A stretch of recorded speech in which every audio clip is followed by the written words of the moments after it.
Les matins de France Culture, Guillaume Erner. Hier, s'est éteint Silvio Berlusconi à l'âge de 86 ans des suites d'une leucémie chronique. Adulé ou détesté, l'ancien Premier ministre de l'Italie, également patron de presse, homme d'affaires aguerri, a redéfini le paysage politique et médiatique du pays transalpin sous le signe de la démesure et du scandale. Chef de file de la droite qu'il a contribué à rassembler sous ses 3 mandats. Il s'est allié avec l'extrême droite dès ses débuts. Il a joué de ses frasques et adopté une posture populiste dont plusieurs leaders s'inspirent encore aujourd'hui en Europe et ailleurs. Comment a-t-il marqué de façon presque irréversible nos sociétés de son empreinte? Pour en parler, nous sommes en duplex avec Marc Lazare. Bonjour. Bonjour. Marc Lazare, vous êtes professeur émérite d'histoire et de sociologie politique à Sciences Po et à l'université Louis de Rome, où vous vous trouvez donc d'ailleurs actuellement, et puis ici même à Paris, une écrivaine italienne. Bonjour Andrea Marcolongo. Bonjour. Vous êtes helléniste, vous collaborez avec plusieurs journaux, vous avez eu une brève expérience politique en 2013-2014 aux côtés du Parti démocrate de Matteo Renzi. On vous doit notamment déplacer la Lune de son orbite aux éditions Stock. Andrea Marcolongo, vos souvenirs personnels avec Berlusconi, alors vous ne l'avez probablement jamais rencontré, mais en tant qu'Italienne, si je vous dis Berlusconi, vous pensez d'abord à quoi ? Je trouve très bien le titre de la Stampa, autobiographie d'une nation, parce qu'effectivement, Berlusconi, pour moi, c'est vraiment mon autobiographie politique, malgré moi, je veux dire. Moi, j'ai 36 ans et je suis née, grandie, jusqu'à hier, avec Silvio Berlusconi. Mon premier souvenir, tout souvenir politique, c'était avec Silvio Berlusconi à la fin des années 80, qui rentre en politique. Jusqu'aujourd'hui, mon adolescence, ma jeunesse a été marquée par Silvio Berlusconi et ma conscience politique s'est formée notamment contre Silvio Berlusconi. Mais là, aujourd'hui, c'est bizarre. Bon, moi, j'ai même du mal à l'avouer. Hier, quand j'ai appris la nouvelle du décès, je me suis sentie d'une fois délivrée. Mais de l'autre côté, même presque orpheline. Ce sera très intéressant de découvrir qu'est-ce que ça va devenir l'Italie après Berlusconi et avec elle les Italiens. Marc Lazare, c'est un phénomène politique particulièrement complexe. Berlusconi était-il inscrit en quelque sorte dans l'histoire de la politique italienne? Est-ce qu'il faut avoir une vision tragique de la politique italienne en se disant que Berlusconi est son parachèvement en quelque sorte logique? Écoutez, je pense que d'abord Silvio Berlusconi a été une surprise. La formule l'autobiographie d'une nation, elle est due à un philosophe, un intellectuel libéral italien qui s'appelait Piero Gobetti, et il parlait à travers la figure de Mussolini justement de restituer ce que signifiait ce chef Mussolini pour l'Italie. Ça a été une surprise en 1994, le 26 janvier 1994, lorsque Silvio Berlusconi est entré en politique dans un contexte bien précis de tremblement de terre politique qui secouait le système des partis traditionnels en Italie et pour lequel il s'est présenté comme un homme neuf. Il a révolutionné la communication, incontestablement. Il a créé un parti personnel, Forza Italia. Et son offre politique, ce qu'il a proposé, ce qui est assez souvent contradictoire, disons, dans ses formulations, incontestablement a séduit une partie d'Italie. Mais je voudrais tout de suite dire attention, parce que souvent, à l'époque où Berlusconi obsédait l'Italie, et il a obsédé l'Italie quasiment jusqu'à sa disparition aujourd'hui, et on voit en ce moment combien il obsède encore l'Italie, très souvent en France, on dit, mais combien de fois j'ai entendu cette question, mais comment se fait-il que les Italiens ont voté pour Berlusconi? Attention. J'allais vous la poser, Marc Lazare, j'allais vous demander effectivement, et on a entendu les réactions, on voit qu'en Italie, les choses sont très mélangées. J'ai même envie de dire que ses opposants politiques aussi lui rendent hommage. Oui. En France, on a du mal à comprendre comment on peut être berlusconiste. Alors, deux choses. Un petit rappel pour les auditeurs. Attention, Forza Italia, le parti de Silvio Berlusconi, a oscillé entre 20%, 21% et un résultat spectaculaire en 2001 où il a approché les 30%. Mais s'il a gagné, c'est parce qu'il a constitué une coalition. Donc, toute l'Italie n'a pas été séduite par Berlusconi, mais une partie de l'Italie, oui. Et c'est vrai que très souvent, en France, à l'étranger, on s'est demandé pourquoi cette partie de l'Italie a été été séduite par Silvio Berlusconi. Alors bien sûr, il y a beaucoup d'explications. Sa personnalité, sa recherche, la recherche par une grande partie des Italiens d'une nouveauté en politique. Il a cristallisé un vote de droite, vous l'avez rappelé, avec ses alliances avec la Ligue du Nord et puis un parti néofasciste qui s'est transformé en parti post-fasciste. Il a séduit une série d'électeurs différents, les chefs d'entreprise du Nord, mais aussi une partie de l'électorat populaire du Sud. Il a mêlé des propositions libérales sur le plan économique qu'il n'a pas du tout faites lorsqu'il était au pouvoir, et en même temps, il s'est présenté comme le parangon de la modernité, tout en faisant référence à la tradition, la famille, la religion. Puis on a découvert que sa pratique religieuse et sa conception de la famille était plus que étrange quand on a découvert les affaires Bunga Bunga, etc.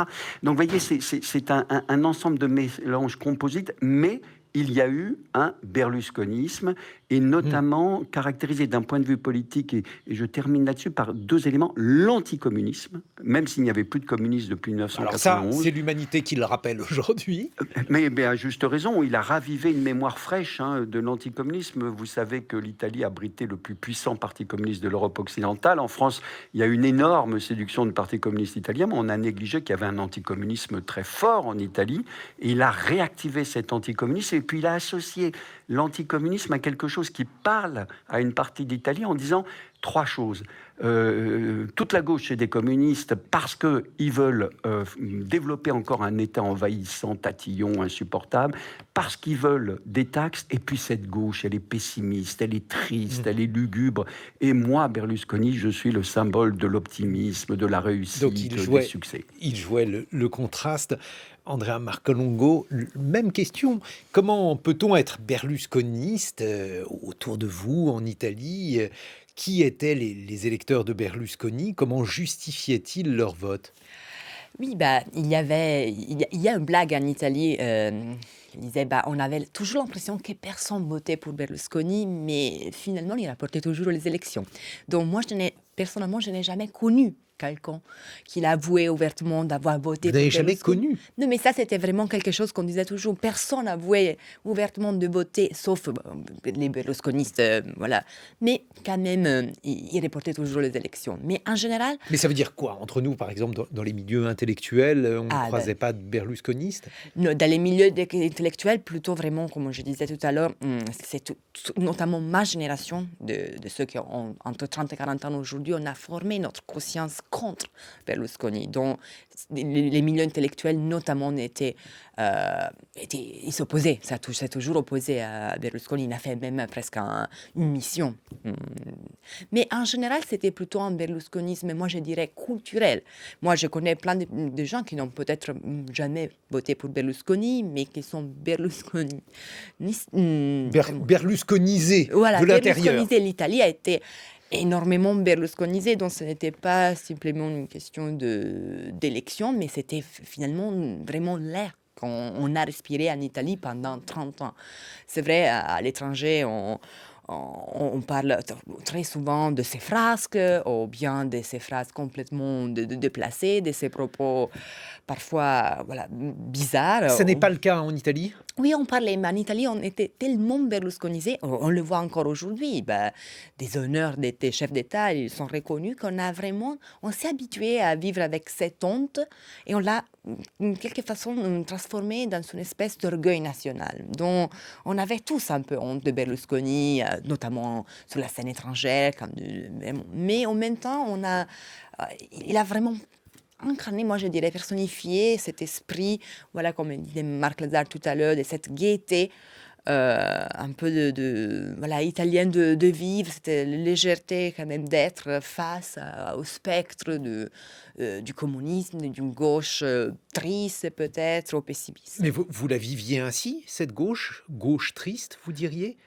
Surtout pas. Dans mon cas, comme je disais, moi j'ai 36 ans et la plupart des décisions politiques de ma vie, je les ai prises malgré moi, grâce à Berlusconi. Ce n'est pas un hasard que je suis partie, que j'ai quitté l'Italie.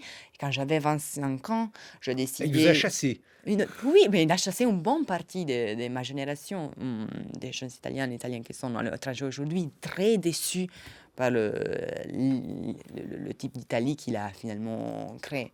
Marc Lazare, il faut rappeler qui était Silvio Berlusconi, puisque donc on l'a dit, c'est un mélange étrange. À l'origine, c'est un homme d'affaires. Il est l'aîné d'une famille de la moyenne bourgeoisie lombarde. Son père est employé de banque, la banque Rasini. Il va devenir l'un des dirigeants de cette banque.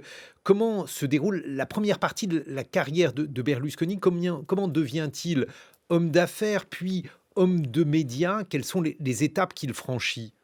Juste avant ça, je me permettrais d'ajouter un petit correctif à ce qu'a dit Andrea Marcolongo.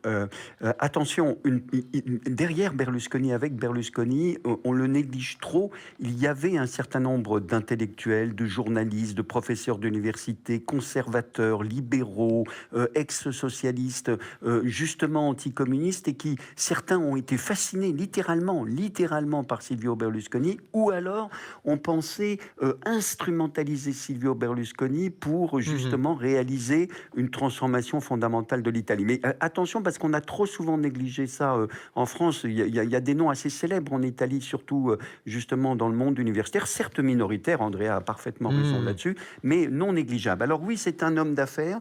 Oui, il a commencé dans l'immobilier. Il a créé près de Milan une sorte de cité nouvelle pour les cadres qui étaient en train d'émerger en Italie. Dans cette Italie, il ne faut jamais oublier aussi qui sortait de cette période très compliquée des années 70, marquée par les années de plomb, le terrorisme, la violence, mais qui est en même temps en train de s'enrichir, et dans lesquels d'ailleurs il va créer une chaîne de télévision dans cette cité Milano Due, qui est proche de Milan, et il va commencer comme ça, et puis il va se lancer dans la télévision, une télévision commerciale, qui va rompre justement la routine de la mamma Rai, comme on dit en Italie, de la maman Rai, qui avait biberonné, si j'ose dire, sans doute peut-être l'enfance même d'Andrea, mais elle est tellement jeune que peut-être elle avait déjà connu la télévision berlusconienne, mais la génération précédente, c'était la télévision publique, un peu conformiste, qui se répartissait en 3 chaînes, une pour la démocratie chrétienne, l'autre pour le Parti socialiste, la troisième pour le Parti communiste,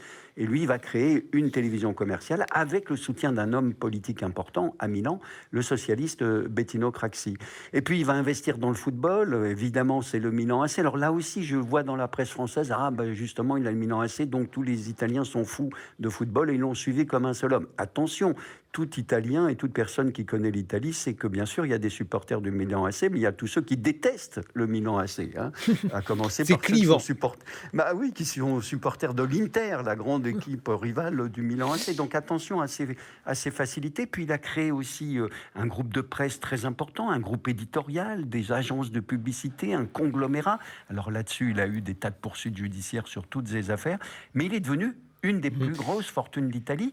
Et voyez-vous, déjà à l'époque, il n'est pas admis par les élites traditionnelles qui caractérisent ce capitalisme familial. Il est le parvenu. Mais alors, côté des Agnelli. justement, Marc Lazare, parce que ce capitalisme, à l'origine, on a beaucoup dit, par exemple, que la mise de fonds nécessaire pour sa première affaire, vous l'avez évoqué, une construction donc de lotissement, eh bien, l'origine des fonds était mystérieuse, et c'est cela qui a accrédité ses liens avec la mafia. On a toujours soupçonné qu'il en avait. Salvatore Mangano, l'un des chefs mafieux, a été présent dans son cercle d'amis. Est-ce que ces liens sont avérés, soupçonnés? Bref, que sait-on à ce sujet? C'est compliqué, lui a toujours renié. Je crois que la justice l'a absous pour cela, mais surtout parce qu'il y avait prescription des faits. Il avait surtout, et ça c'est avéré, un de ses plus proches, Marcello Dell'Utri, qui lui a été condamné pour justement collusion avec la mafia. Oui, il y a des zones d'ombre incontestables et très préoccupantes pour la carrière politique qu'il a faite. Ensuite, incontestablement. Et ça, c'est un des déboires judiciaires de Silvio Berlusconi qui, lui a permis, et ça c'est, j'allais dire, ses capacités de rebond assez phénoménales, il faut reconnaître, de Silvio Berlusconi, c'est-à-dire d'attaquer les juges rouges. Ça a été son obsession. Un de ses ennemis, c'est les juges rouges, pour lesquels il a expliqué qu'il était persécuté, faisant ou suggérant aux Italiens: je suis persécuté, moi, aujourd'hui, mais demain, ce sera vous. Et en ce sens-là, il a beaucoup joué de cette corde. Et Guillaume, vous faisiez allusion au fait qu'il a pu servir en quelque sorte d'inspirateur à d'autres dans le monde. Ben oui, oui, évidemment, on pense à Donald Trump, dont il est probablement l'un des pères, l'une des autorités tutélaires. Je ne sais pas d'ailleurs s'il y avait reconnaissance de part et d'autre des liens, des affinités électives entre les deux. C'est à moi que vous posez la question. C'est à vous, Marc Lazare, absolument. Non, je crois pas. Je pense que ces deux hommes qui ont une telle hubris et un tel ego et une telle mégalomanie que... D'accord, ils ne se reconnaissaient aucun prédécesseur. Andrea Marcolongo, on vient d'évoquer la télé Berlusconi. On l'a eu en France, la 5. Et alors vous, par exemple, qu'est-ce que ça représentait? De quoi était-elle faite, cette télé en Italie? Effectivement, comme Marc Lazare vient de le dire, moi j'étais biberonnée à la télévision de Berlusconi. Je crois que c'était vraiment ces trois chaînes télé. Ce sont les chaînes que ma génération, et je ne parle pas de quelqu'un si jeune, bref, des gens on a presque 40 ans aujourd'hui. Donc ça fait 40 ans de télé berlusconienne. C'est vraiment ce qui a formé l'imaginaire de l'Italie dans les années 90. Elle était composée de quoi alors, cette télé? Sûrement, moi, la chose qui plus ça me frappe aujourd'hui, c'était le machisme dominant, le machisme total. C'était une télé, des programmes très légers, très gais, où on exposait les corps de la femme, de jolies filles très peu habillées un peu partout. C'était une espèce de satire politique très, très fort. Et voilà, hein. Mais en général, des contenus américains, oui. Le machisme de Berlusconi, ses propos sur les femmes, là aussi, c'est une composante importante du personnage. Ah oui, tout à fait. Moi, j'étais blessée plusieurs fois par des propos de Berlusconi, pas seulement par sa télé, mais il n'avait aucune honte. Aujourd'hui, la plupart de ses propos, je crois qu'ils sont irrécevables par le public. Mais moi, je me rappelle quand j'avais 20 ans, j'étudiais à l'université, j'ai fait mes études de langue ancienne, c'était difficile, et je me rappelle une interview qu'il a donnée à la télé. Il y avait une fille de 20 ans qui lui a demandé comment on peut faire en Italie pour vivre de culture, et Berlusconi avait répondu: ça suffit d'épouser quelqu'un de si riche comme mon fils. Et là, il n'y avait pas de critique, disons que cela ne l'a pas disqualifié en Italie. Andrea Marcolongo, comment expliquez-vous cela? Quand l'affaire Bunga Bunga et tout cela a éclaté, bien sûr qu'une partie très importante, là, c'était vraiment impossible de le justifier, de le soutenir, mais pas tellement. Et ce n'était pas il y a si longtemps, je crois, c'est justement une dizaine d'années. Mais c'est quelque chose qu'on a du mal à le croire, qu'effectivement, Berlusconi a survécu à un des scandales les plus gros, je dirais, les plus graves de l'histoire de l'Italie. Andrea Marcolongo, on vous retrouve dans une vingtaine de minutes. Déplacer la Lune de son orbite, c'est le livre que vous avez publié aux éditions Stock. Marc Lazare en duplex avec nous depuis Rome. Vous êtes professeur émérite d'histoire et de sociologie politique et vous serez rejoint par Enrico Letta, ancien président du Conseil italien, secrétaire du Parti démocrate et président de l'Institut Jacques Delors. On s'interrogera effectivement sur la matrice politique du berlusconisme. S'agit-il d'un laboratoire du populisme? On en parle dans une vingtaine de minutes. En attendant, il est 8h sur France Culture. 7h, 9h.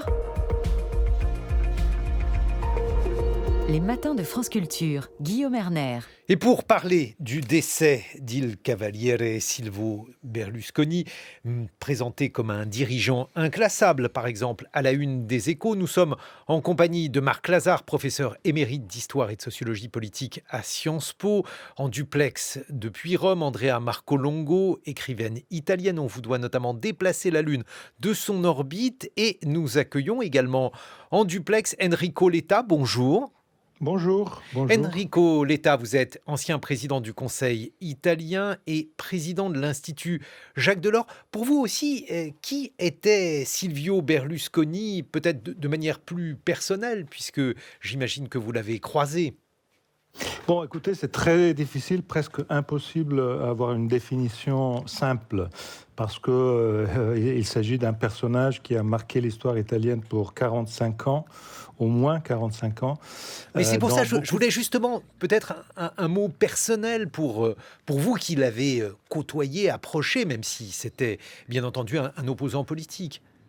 Bon, c'était un opposant politique, tout m'a toujours divisé de lui, mais je garde toujours un souvenir d'une personnalité toujours intéressante, toujours épatante dans ses propos, dans son attitude. Comment il se comportait avec vous? Bon, c'était... normalement, on parlait de foot, parce que moi, je suis un fan de AC Milan. Et donc, il trouvait toujours la façon d'éviter de parler politique et de parler beaucoup de foot quand on se voyait, parce que c'était une passion commune. C'était un bon connaisseur du football? Bon, franchement, ça a été un énorme dirigeant, quelqu'un qui a changé l'histoire du football italien avec cette fameuse équipe de Sacchi avec les Néerlandais qui a remporté 5 coupes des champions. Donc oui, ça a été quelqu'un qui a changé ça. Et j'ajoute, je pense que je fais une référence au foot parce qu'il a employé le foot aussi dans son épopée de vainqueur, de gagnant. Et alors justement, dans le foot, il déléguait, pardonnez-moi, Enrico Letta, il déléguait ou alors c'était lui-même qui avait une connaissance particulière des joueurs, des entraîneurs, de la manière dont il fallait organiser une équipe de foot? Bon, ça, vous devez demander à Sacchi, à Capello, à Jean-Pierre Papin, c'est grand.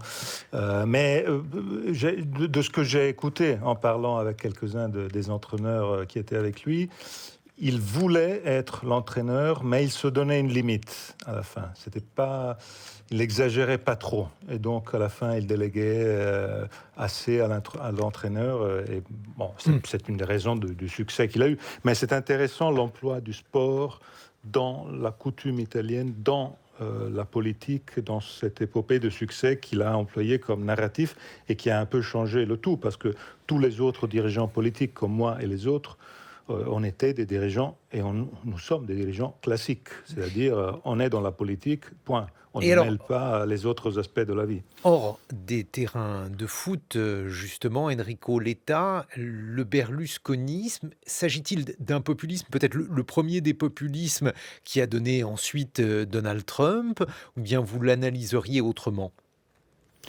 Je pense que oui, il y a une partie de ça. Il y a une partie de ça parce qu'en effet, ça a été le premier avec son langage complètement déplacé par rapport au langage typique, peut-être un peu ennuyant qu'avait la politique italienne à l'époque. Mais après, ça a été très difficile de remettre les choses.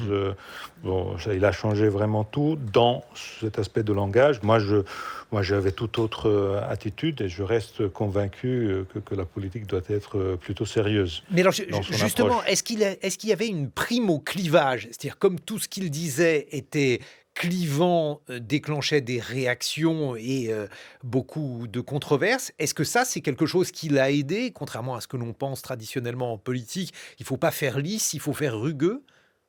Je pense que oui, mais il y avait aussi en lui quelque chose de... Disons, il a appliqué la mentalité du manager à la politique, c'est-à-dire la première chose qu'il a regardée, c'était quelles étaient les règles du jeu, c'est-à-dire la loi électorale, qui, quand lui, il est entré en politique, venait d'être changée. On passait d'un proportionnel pur à un système majoritaire, disons, pour se comprendre, à l'anglaise, donc d'un côté ou de l'autre.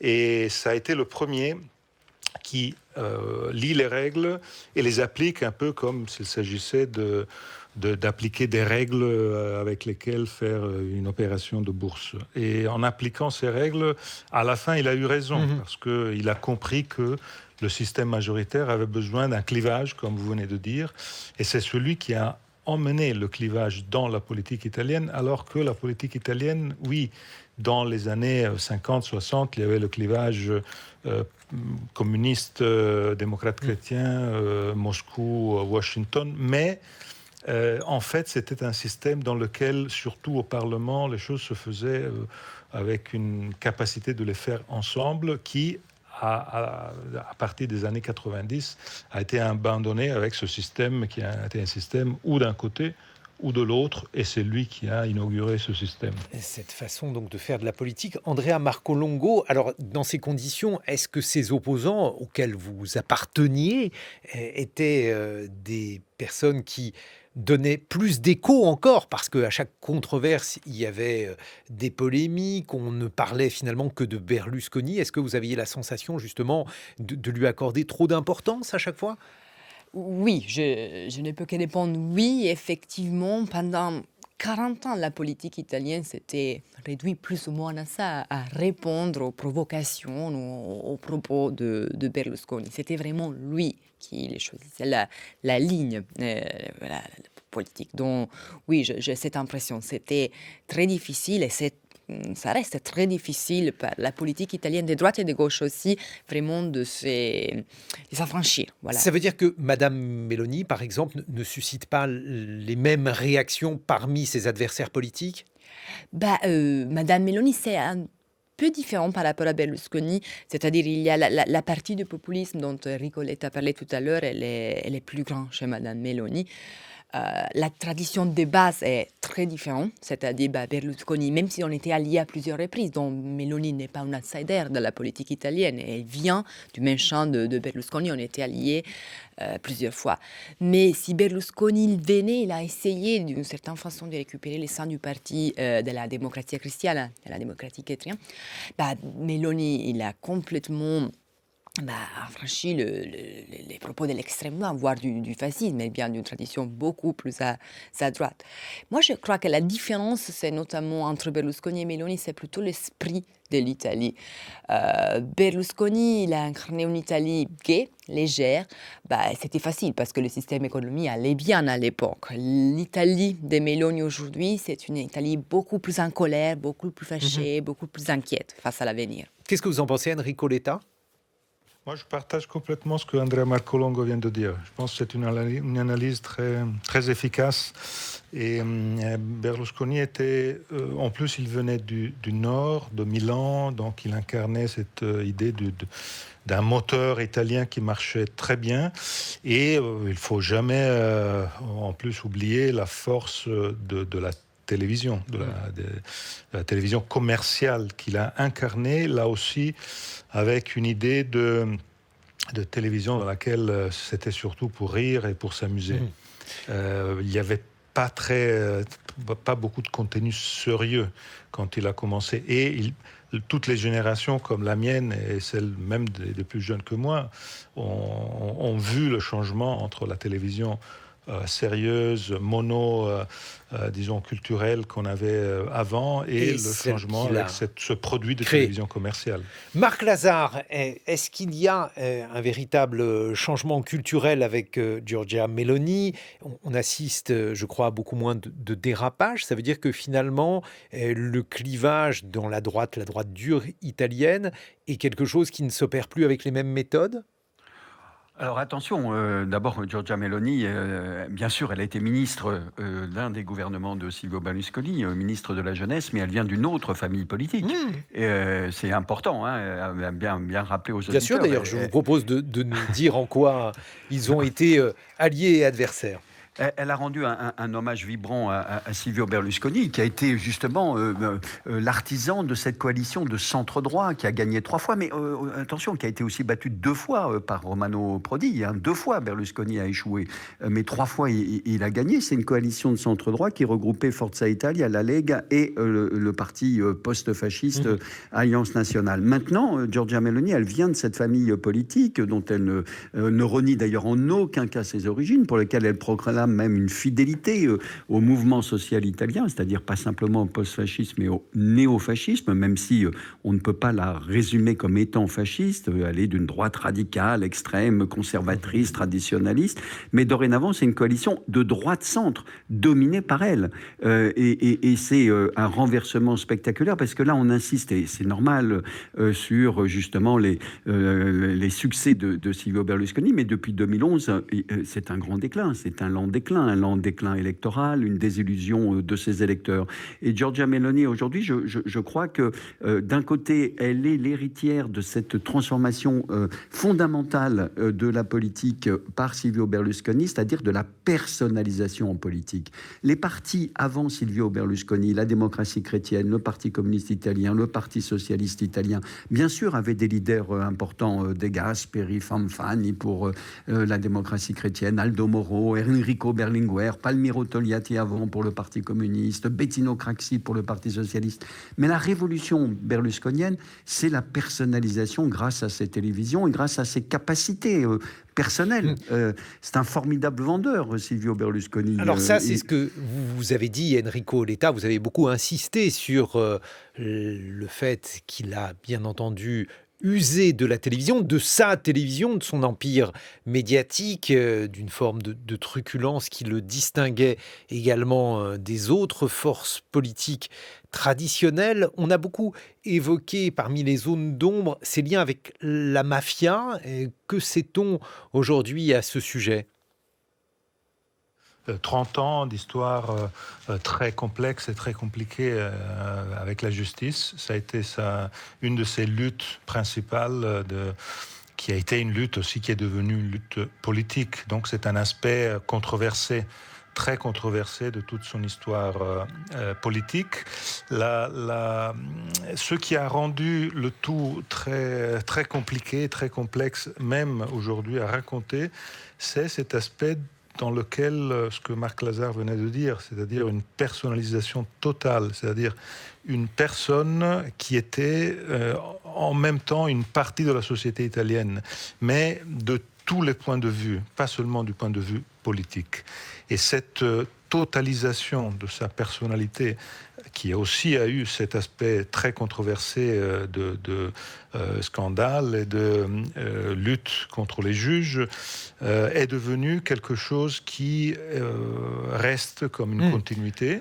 Et surtout, dans cette phase finale, ça a été un peu le déclin de tout ça et le fait que tout ça, aujourd'hui, trouve en Giorgia Meloni une héritière qui prend cet héritage et le pose plus à droite. Ça, c'est un peu l'histoire qui peut-être, en regardant les 30 ans, parce qu'il est entré en politique en 1994, en incarnant la continuité de l'ancien Parti socialiste et d'une partie de la démocratie chrétienne de l'époque. Aujourd'hui, tout ça est transféré vers une droite incarnée par Meloni, et ça, c'est un peu le sens du déclin de cette histoire. Qui, en un sens, le respectabilise aussi cet héritage, parce que quand on voit les condamnations de Silvio Berlusconi, Enrico Letta, ça donne un peu le tournis. Il a été condamné dans l'affaire où il avait eu des rapports avec une prostituée mineure à 7 ans de prison et interdiction à vie de tout mandat public. Alors ensuite, la cour d'appel l'a quitté. Ensuite, il a été condamné à 8 ans de prison pour fraude fiscale. Bref, une liste de condamnations quand même assez impressionnante. Il n'est jamais allé en prison. Qu'est-ce qui s'est passé, Enrico Letta ? Il s'est passé qu'il a su, du point de vue politique, transformer tout ça dans un récit qui était un récit captivant pour une partie de l'opinion publique, à cause aussi d'une relation controversée entre une partie de cette même opinion publique et du système économique avec la magistrature et les juges. Donc il a transformé sa situation personnelle en quelque chose de général. En fait, ça a été le système avec lequel il est devenu. Il a su surmonter beaucoup de chutes. Il a toujours transformé ses problèmes personnels en quelque chose de général. Oui, alors, et là, franchement, il a réussi dans des chutes dans lesquelles on avait pronostiqué que c'était la fin, et à la fin, il a toujours... il réussissait à s'en sortir, Andrea Marcolungo. Alors à chaque fois, vous disiez, c'est fini, on en est débarrassé, et puis non. Bah oui, c'est comme ça. Et qui sait, comme Enrico Letta vient de dire, la fin n'est jamais arrivée. Peut-être que ce n'était pas ni avec sa mort qu'on va se débarrasser de Berlusconi. Là, on a déjà, comme on dit, avec Giorgia Meloni et tout cela, on a déjà vu l'héritage de Berlusconi en politique et dans la société. Et on va découvrir tout cela dans les prochaines années. N'oublie pas que, surtout par rapport à ces procès, à ces condamnations, qu'une partie très importante du récit de Silvio Berlusconi, c'était le victimisme. C'est-à-dire, lui se prenait pour le leader de la liberté. Il n'hésitait même pas à se comparer à Jésus-Christ. Il disait, moi, je suis persécuté, voilà, je suis persécuté par les magistrats, par tout cela. Et c'est quelque chose, en général, qui plaît beaucoup aux Italiens. Cet esprit de complotisme, de je suis la victime d'un système, dans l'ombre. Enfin, le Christ avait un mode de vie plus ascétique, je crois. Peut-être que si, oui, je crois que si. Et justement, quand on voit cela, Marc Lazare, quand on essaye de voir le type d'homme qu'il a été, en cela, il est quand même très proche de Donald Trump, avec, disons, des excès, une série d'excès. On se dit qu'en France, on a échappé jusque-là à cela. Peut-être que Bernard Tapie était le modèle politique le plus proche de Silvio Berlusconi. Oui, on a fait une comparaison, c'est vrai, vous avez raison, Guillaume Erner. On a fait une comparaison entre Bernard Tapie et Silvio Berlusconi. Simplement, Bernard Tapie, ça a été une météorite en politique et qui est tombée très peut-être rapidement. Aussi parce que les juges français sont plus efficaces à faire respecter le droit. Peut-être, mais aussi parce que je crois que Silvio Berlusconi, justement, avait une assise qu'il a construite, une assise dans une partie de la population italienne, parce qu'il était bien entouré, je le répète, attention, c'était pas un homme seul. Il avait un entourage à la fois composé de gens sulfureux et de gens particulièrement bien avisés pour le conseiller. Et ça le rapproche ou ça le distingue de Trump ? Alors, je pense que ça... Je connais mal le cas américain, mais je crois qu'il y a un point commun quand même. C'est en quelque sorte, l'aspect Janus de ces personnages. C'est-à-dire que d'un côté, ils se présentent comme des anti-politiques. Ceux qui, justement, critiquent les politiques traditionnelles. Enrico Letta vient de le rappeler. Et du coup, ça explique l'attitude, y compris le gestuel, le langage du corps de Silvio Berlusconi, ses facéties, ses plaisanteries graveleuses, la manière dont il se comportait dans les sommets. On a tous en mémoire, et si jamais on ne l'a pas, on peut aller sur Google le voir, comment durant les sommets, il faisait le pitre, il faisait des petits signaux pendant les photographies officielles, tout ça pour montrer qu'il n'était pas comme les autres. Et de l'autre côté, il se présentait comme le plus grand politique de toute l'histoire de l'Italie, le plus grand homme d'État, disait-il après Mussolini. Vous voyez la comparaison.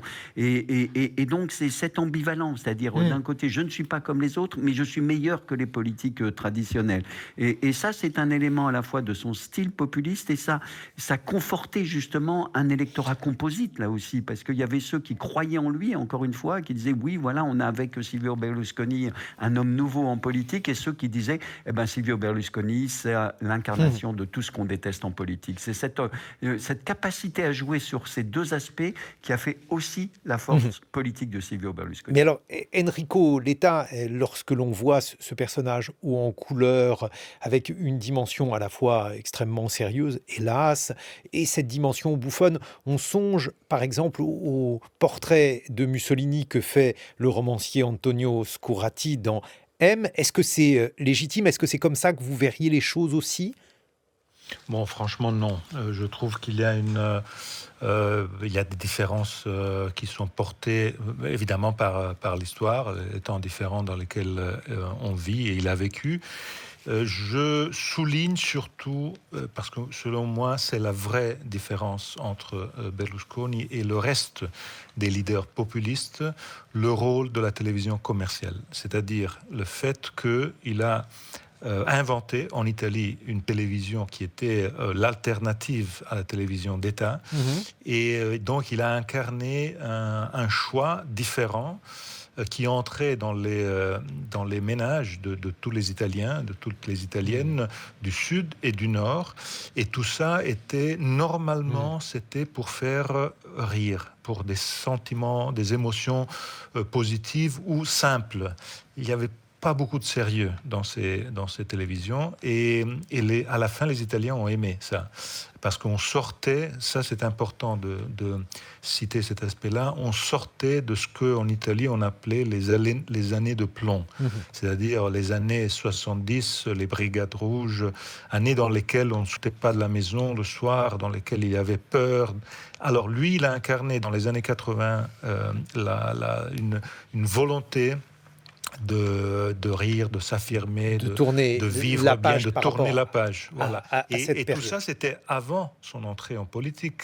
Donc il a préparé son entrée en politique, ou peut-être il n'avait pas encore imaginé de le faire, avec cette capacité de changer une attitude importante d'une grande partie de la société italienne. Et ça a été, de mon point de vue, c'est l'élément distinctif par rapport à tous les Une autres. grande Même différence. par rapport à Trump. Andrea Marcolongo, une conclusion, ce que vous retiendrez de Berlusconi? Comme je vous ai dit tout à l'heure, on va découvrir entre les prochaines années l'héritage berlusconien. Je ne sais pas, là, en écoutant Enrico Letta, je pensais notamment par rapport à mon secteur, que c'est la culture. Effectivement, On dit par exemple qu'il a assassiné, c'est Jack Lang qui l'a dit hier, qu'il avait assassiné le cinéma italien. en général, ce qu'il a assassiné Berlusconi, c'est le sérieux. C'est le sérieux, c'est-à-dire pas seulement en politique. Oui, bien sûr, la gauche, c'était lugubre, triste, il fallait être gay, mais en général, la culture tout court. C'est-à-dire, il s'est exprimé contre les professeurs universitaires, les gens qui ont trop étudié, alors sont ennuyants, les écrivains, il faut rire, simplement. Marc Lazare, un mot de conclusion?